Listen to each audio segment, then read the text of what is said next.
여러분 안녕하십니까? 헬로티비 뉴스입니다. 이다솜 아나운서 오늘 밖에 나가보셨죠? 네. 저도 잠깐 외출을 했었는데 정말 손발이 꽁꽁 얼 정도로 춥더라고요. 저도 오늘 그래서 목도리로 무장을 하고 나왔는데요. 내륙 대부분 지역에는 한파특보가 내려졌습니다. 바람도 강하게 불어서 체감 온도는 더 낮았는데요. 네, 여기에 12일은 더 춥다고 합니다.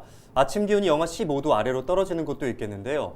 이럴 때는 동상이나 동창 같은 한랭 질환도 주의하셔야겠습니다. 당분간은 강추위가 지속된다고 하니까 귀마개나 장갑 같은 방한용품을 꼭 챙기시기 바랍니다. 네, 그리고 야외 활동 무리하게 오래 하지 마시고요. 빙판길에서 미끄러지지 않도록 보폭을 줄여서 걷고 굽이 낮은 신발을 신으시는 게 좋겠습니다. 미끄럼 방지 기능이 있으면 더 좋겠죠. 네, 헬로티비 뉴스 시작합니다. 목포에서 선거법 위반 논란으로 지역사회가 술렁이고 있습니다. 현직 시장의 배우자가 금품을 제공한 혐의로 검찰에 넘겨졌습니다. 6일 지방선거를 앞두고 전라남도지사에 도전하려는 후보들이 출사표를 준비하고 있습니다.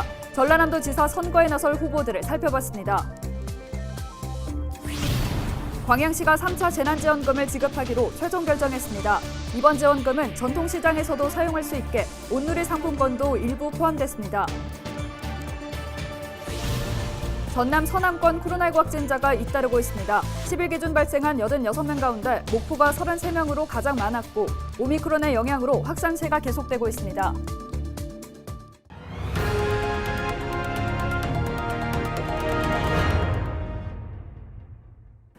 전남 서남권에서 코로나19 확진자가 잇따르고 있습니다.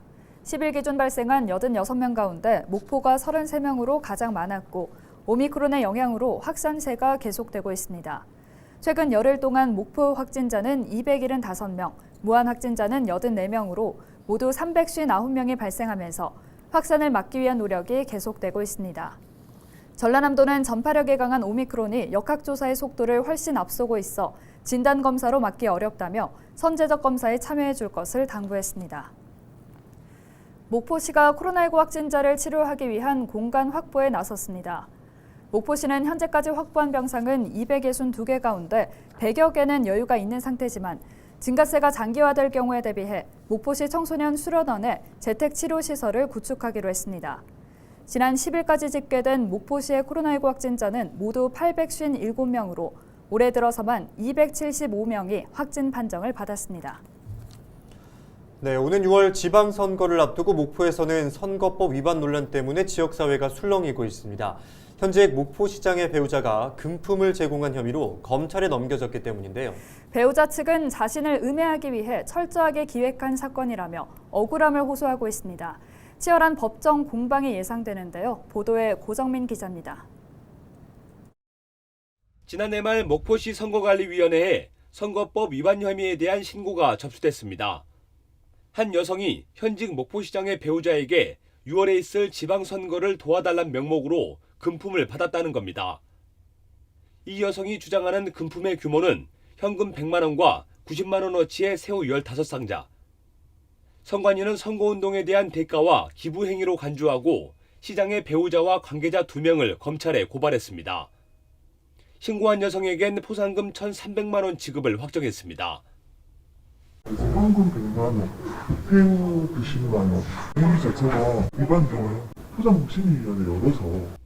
선거법 위반 논란이 불거지자 시장 배우자 측은 억울함을 호소하며 상대 여성을 고발하고 나섰습니다. 신고한 여성이 특정 후보 측과 연관된 만큼 정치적 공작이 있었다는 의혹을 제기한 겁니다. 배우자의 변호인은 해당 여성이 금품을 요구했다가 거절당하자 가정에 불화가 생겼다는 이유로 돈을 재차 요구했다고 주장했습니다. 선거운동을 위해 쓴 돈 때문에 남편과 다퉈 돈이 필요하다고 했다는 겁니다. 결국 시장 배우자의 주변 인사가 논란을 잠재우기 위해 지난해 11월 금품을 전달했는데 이 과정에서 조직적으로 증거를 수집한 정황이 있었다고 설명했습니다. 신고한 여성이 금품을 받는 시간과 장소를 지정한 뒤 물품을 건네주는 모습을 촬영하도록 했다는 겁니다. 그러면서 당시 시장의 배우자가 금품을 직접 전달하지 않았다는 점도 거듭 강조했습니다. 목포시장 배우자가 직접 금품을 전달한 사실은 없습니다. 또 물품을 전달하는 그 주변 장소에 차량의 세대가 조직적으로 동원된 정황들, 이건 의도적인 계획적인 금품 요구가 아니냐 이렇게 보고 있습니다. 공직선거법상 후보자의 배우자가 기부행위로 300만 원 넘게 벌금형을 선고받으면 후보자의 당선은 무효 처리됩니다. 다만 다른 사람이 당선 무효를 유도했거나 도발한 죄가 인정되면 예외가 적용됩니다. 경찰은 해당 고발건에 대해 금품 요구나 당선 무효 유도죄가 성립되는지 꼼꼼히 살피기로 했습니다. 헬로티비 뉴스 고정민입니다. 전남경찰이 20대 대통령 선거와 8대 전국 동시 지방선거에 대비해 전담부서를 구축하고 선거사범 수사 상황실을 운영합니다. 선거사범 전담부서는 앞으로 금품 수수나 허위사실 유포, 공무원 선거 관여, 불법 단체 동원 등 5대 선거 범죄를 중점 단속할 계획입니다. 전남경찰은 지금까지 공직선거법 위반 혐의로 43건에 대한 105명을 수사해 이 중 12명을 검찰에 송치했습니다. 경찰은 공명선거를 위해 적극적인 신고와 제보를 당부했습니다. 코로나19 장기화로 생계가 어려운 취약계층에게 일자리가 제공됩니다. 전남도는 16억 원을 들여 다중이용시설에 방역 서비스를 할 인력 329명을 모집합니다. 이와 함께 시군 특성에 따라 지역 자원을 활용하는 사업 9개에 78억 원을 들여 1,300명에게 일자리를 제공합니다. 신청은 만 18세 이상 도민 가운데 코로나로 실직 또는 폐업했거나 소득 조건 등을 충족하면 누구나 지원할 수 있습니다. 네, 전남 지역 지자체들이 코로나19 극복을 위한 재난지원금을 잇따라 도입하고 있습니다. 광양시도 이달 중 긴급재난생활비를 지급하기로 했는데요. 지난해 도내에서 가장 많은 지원금을 지급했는데 이번에는 카드형에 이어 지역 상품권도 지급하기로 했다고 합니다. 보도에 송하영 기자입니다. 광양시가 3차 긴급재난생활비를 지급하기로 결정했습니다. 모든 시민들에게 1인당 30만 원씩을 지급하는 내용입니다. 코로나19 장기화 상황에서 시민들의 빠른 일상 회복과 침체된 지역경제 활성화를 이유로 들었습니다. 광양시는 지난 2020년 4월 전남 최초로 모든 시민에게 긴급재난생활비 20만 원을 지급했습니다. 이어 지난해 8월에도 2차 지원금을 지급하며 전남 최고액을 기록했습니다. 이번 3차 긴급재난생활비는 소상공인을 집중 지원하는 방식으로 바뀝니다. 지급액 중 25만 원은 지역 상품권 카드로 나눠주되 나머지 5만 원은 지역 상품권을 지급한다는 겁니다. 노점에 사시는 할머니들, 특히 사업자 등록이 없으신 분들은 그 카드를 받을 수가 없습니다. 실상은 대형 마트나 특히 또 하나로마트 이런 쪽으로 너무 많이 편중되다 보니까 실적은 저희들이 소외됐던 것은 사실입니다. 장인 입장에서 오늘의 상품권이 훨씬 낫죠, 카드보다는. 이게 시장에 엄마들은 그걸 받을 수가 없으니까 카드기를 못 받잖아요. 그러다 보니까 우리는 상품권을 받으면 이렇게 물건 살 때 받고 우리 이렇게 하니까 훨씬 낫죠. 코로나19 장기화로 불편을 겪고 있는 시민들도 대체로 환영한다는 반응입니다. 카드형에 이어 종이 상품권이 지급되면서 사용할 수 있는 범위가 넓어졌기 때문입니다. 우리 어르신들이 시골에서 뭐 조금씩 갖고 오잖아요. 예. 그럴 때는 저희 카드를 못 써요. 시금치 조금 사더라도 내밀 수 있잖아요. 정말 그건 좋은 방법이라 생각해요. 광양시는 오는 25일부터 긴급재난 생활비를 지급하는데 지역별로 찾아가는 민원 창구를 운영하기로 했습니다. 앞서 2차례 긴급재난 생활비를 지급한 뒤 시민들을 상대로 설문조사를 한 결과 시민 83.3%가 지급에 만족했고 10명 중 8명은 추가 지급이 필요하다고 응답했습니다. 설 대목을 앞두고 3차 재난지원금을 지급하기로 결정한 광양시. 그동안 소외됐던 전통시장도 재난지원금 사용처에 포함시키면서 지역경제 회복의 청신호가 밝혀질지 관심이 모아지고 있습니다. 헬로티비 뉴스 송하영입니다. 6일 지방선거가 5개월여 앞으로 다가왔습니다. 네, 이번 시간에는 전남도지사 선거에 나설 후보들을 조명하는 시간 마련했는데요. 성정환 기자가 보도합니다.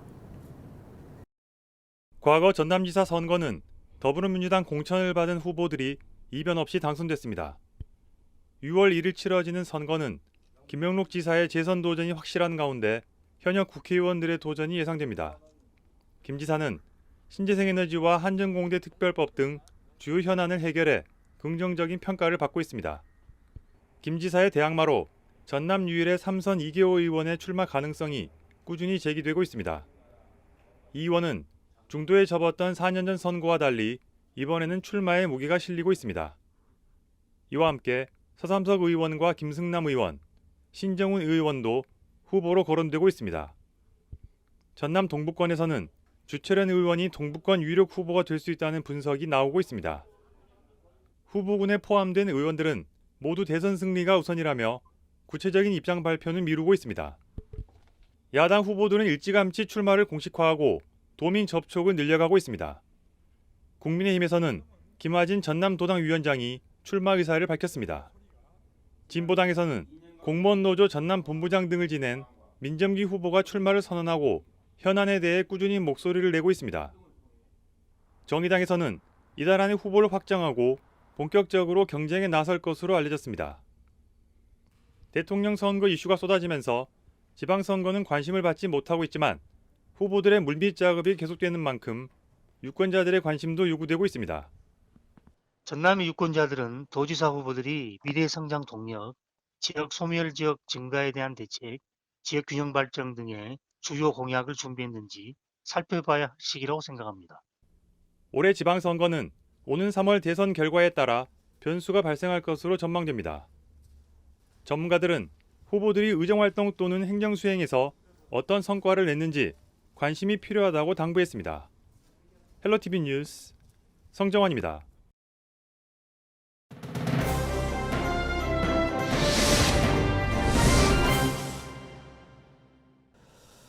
네, 첫 번째 키워드는 전기버스입니다. 순천 1호 친환경 전기 시내버스 5대가 운행을 시작했습니다. 전기 시내버스 운행 노선은 순천만 국가정원과 신대지구를 거쳐 서면 행정복지센터를 경유하는 100번과 101번으로 하루 36회 1000km 정도를 운행하게 됩니다. 기존 CNG 버스와 달리 대기오염 물질을 배출하지 않고 소음과 떨림이 적어 대중교통을 이용하는 시민들의 편의가 높아질 것으로 보입니다. 두 번째 키워드는 골프장입니다. 해남군이 생활체육 스포츠로 인기를 얻고 있는 파크 골프장 시설 확충에 나서고 있습니다. 최근에는 삼산면 봉황리에 있는 9홀 규모의 파크 골프장을 사업비 1억 5천만 원을 투입해 18홀로 확장했으며 다양한 편의시설을 마련했는데요. 이뿐만 아니라 산이면에도 13,250제곱미터 규모의 부지에 파크 골프장을 조성할 예정입니다.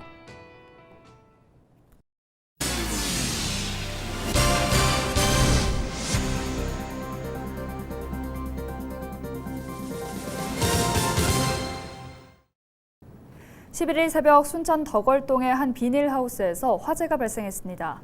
순천소방서는 11일 새벽 4시 22분 식물재배 비닐하우스에서 불이 났다는 신고를 접수하고 현장 출동 1시간 10여 분 만에 완전히 진압했다고 밝혔습니다. 이번 화재로 인한 인명피해는 없었으며 소방서 추산 500여만 원의 재산 피해가 발생한 것으로 알려졌습니다.